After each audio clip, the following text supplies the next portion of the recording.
चूहों की यहाँ पर इतनी तादाद है कि आपको चारों ओर चूहे ही चूहे नजर आएंगे।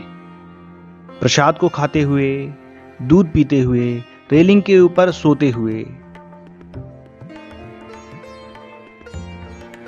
नमस्कार दोस्तों, मेरा नाम है संजय डबराल। आप देख रहे हैं द हिमालयन डायरी।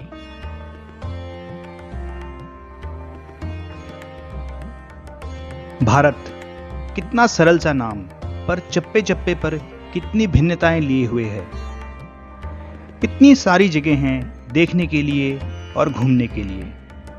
इतनी भाषाएं हैं बोलने के लिए और सुनने के लिए। इतने सारे पकवान हैं खाने के लिए और पीने के लिए। इतना ही नहीं, असंख्य त्योहार हैं मनाने के लिए, और इतनी ऋतुएं हैं जीने के लिए और महसूस करने के लिए। इतना सब कुछ है यहाँ करने के लिए कि मानो ये जीवन ही कम पड़ जाए। बस आपके अंदर एक ललक होनी चाहिए ये सब खोजने के लिए और इनको महसूस करने के लिए। भारत को देखने की और खोजने की यही जिज्ञासा और मेरे घुमक्कड़ी के कदम मुझे आज दूर लेके आए हैं मरुभूमि राजस्थान में। राजस्थान, जिसका कि नाम सुनते ही मन में छवि उभरती है बड़े बड़े रेत के टीलों की, उनके बीच में स्थित बड़े बड़े किलों की और महलों की। इन बड़े बड़े किलों पर राज करने वाले राजाओं की वीर गाथाओं की। रंग बिरंगे पोशाक और परिधान पहने हुए राजस्थान के लोगों की। परंतु राजस्थान में इन सब के अलावा भी बहुत कुछ छुपा हुआ है। तो आइए आज मेरे साथ खोजते हैं, एक्सप्लोर करते हैं एक ऐसी ही अद्भुत जगह।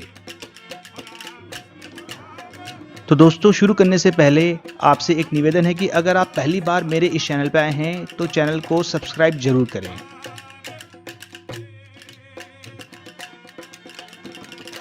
इसी राजस्थान राज्य के बीच में बसा है बीकानेर।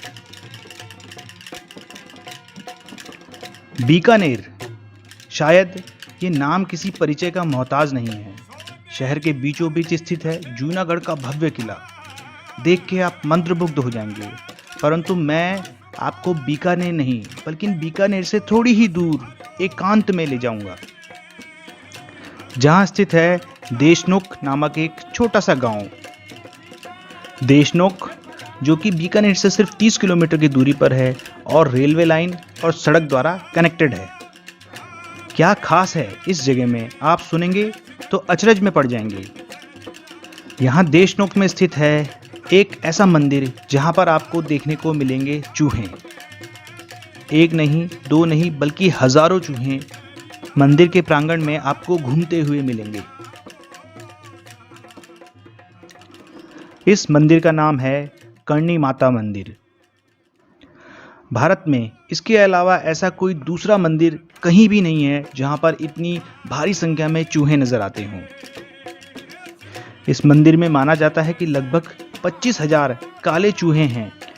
इन काले चूहों को यहाँ पर काबा बोला जाता है और बहुत ही पवित्र माना जाता है और इनकी पूजा भी की जाती है।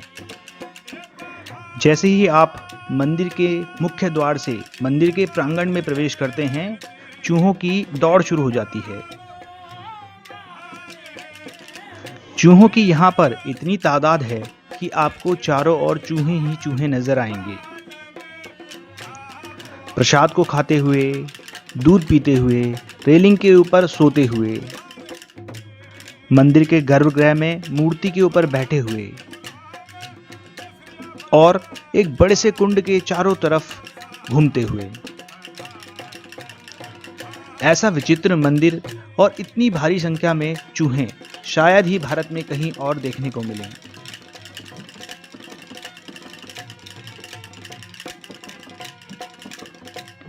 इतना ही नहीं, मंदिर के गर्भगृह में करणी माता की मूर्ति के सामने रखे प्रसाद को भी ये खाते रहते हैं। इन चूहों के द्वारा जूठे किए गए प्रसाद को भक्तों के बीच में बांटा जाता है, जिसको लेने के लिए भक्त कतार में खड़े रहते हैं।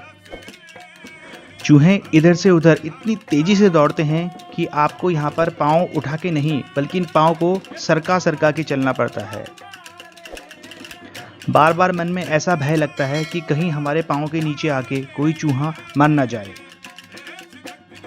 वैसे भी ऐसी मान्यता है कि अगर गलती से आपके पाँव के नीचे आके कोई चूहा मर जाए तो आपको उसी चूहे के आकार का एक चांदी का बना हुआ चूहा यहाँ मंदिर में चढ़ाना पड़ता है। इन 25,000 काले चूहों के बीच में कुछ सफ़ेद चूहे भी हैं, परंतु वह गिनती में 4 या 5 ही हैं।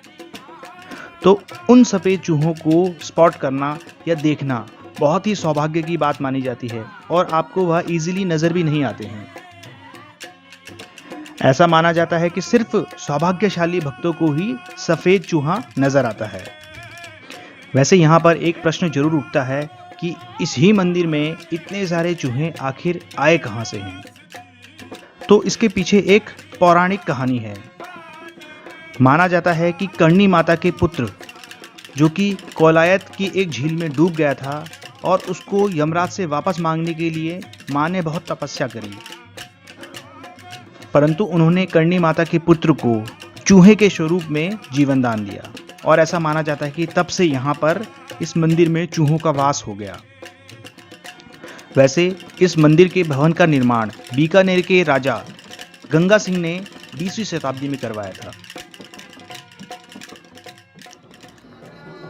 अप्रैल और सितंबर अक्टूबर माह में नवरात्रि के उपलक्ष्य में यहाँ पर मेला भी लगता है, जिसको देखने के लिए देश विदेश से काफ़ी सैलानी यहाँ पे आते हैं।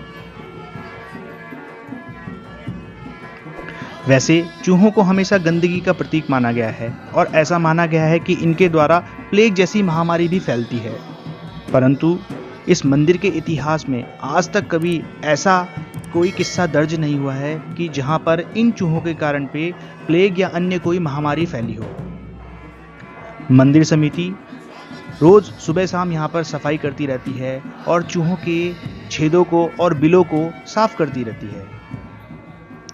चूहों को देख के आपको थोड़ा अटपटा तो जरूर लगेगा, परंतु किसी भी प्रकार की बदबू या गंदगी का आभास आपको बिल्कुल भी नहीं होगा। तो दोस्तों, अगर आप कभी बीकानेर जाएं तो बीकानेर से सिर्फ 30 किलोमीटर दूर स्थित इस मंदिर के दर्शन जरूर करें।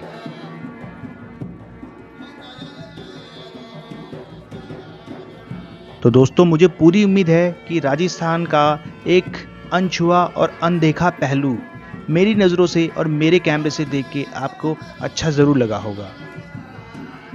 अगर ऐसा है तो वीडियो को लाइक करना ना भूलिए और अगर आपने चैनल अभी तक सब्सक्राइब नहीं किया है तो रेड कलर के बटन को प्रेस करके चैनल को सब्सक्राइब ज़रूर करें।